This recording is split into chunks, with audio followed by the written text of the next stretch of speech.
du rire sur Rire et Chanson. Et on retrouve dans la team du rire François Martinez ce matin. Mon cher François, c'est bientôt Halloween. Tu as déjà prévu ton déguisement? J'avais prévu de me déguiser en parachutiste du club de Brienne-le-Château, mais apparemment c'est pas une bonne idée. Oui, tu veux parler de ces gars qui sont habillés comme le Ku Klux Klan là, pour une fête du club, c'est ça? On avouera, pas super judicieux le choix du costume déjà, mais ils ont encore fait mieux. Ils se sont filmés devant une croix en feu en train de simuler la mise à mort de 3 de leurs collègues qui s'étaient fait une blackface. Combo gagnant. À épreuve que les racistes ont au moins une qualité, ils ne font pas les choses à moitié quand il s'agit de leur loisir.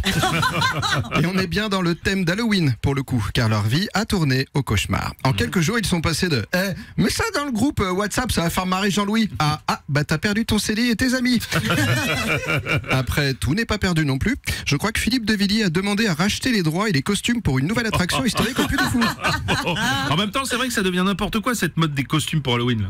Alors, je sais que c'est la fête des morts, mais s'il y a bien un truc qui décède ce soir-là, c'est le féminisme. Quand tu vois les costumes proposés aux femmes chez les marchands, tu sens que le prix n'est pas au centimètre carré de tissu.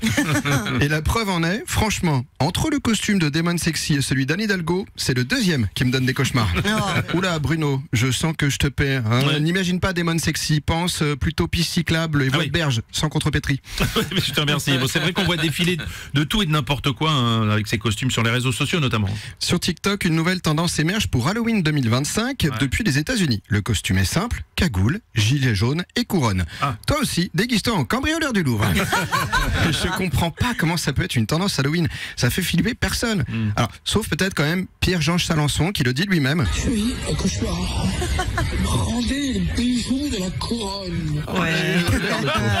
Il fait flipper. Oui, encore une idée farfelue qui nous vient des USA quand même, faut le dire. En même temps, je comprends qu'ils aient envie que le monde entier flippe devant une grosse tête orange pleine de vide. Quant à Trump comme président.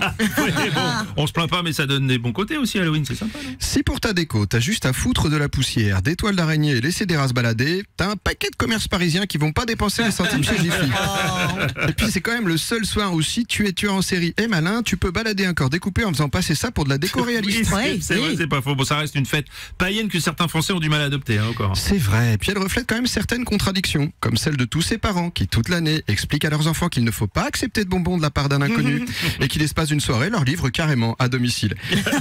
D'ailleurs, rien que cette idée me semble bien plus catholique que païenne. Les prêtres doivent être dégoûtés de ne pas y avoir pensé avant. Allez, je file, je dois aller chercher mon déguisement de Tax Zuckman. Je suis invité chez Bernard Arnault pour Halloween. Effectivement, c'était François Martinez dans la team du rire.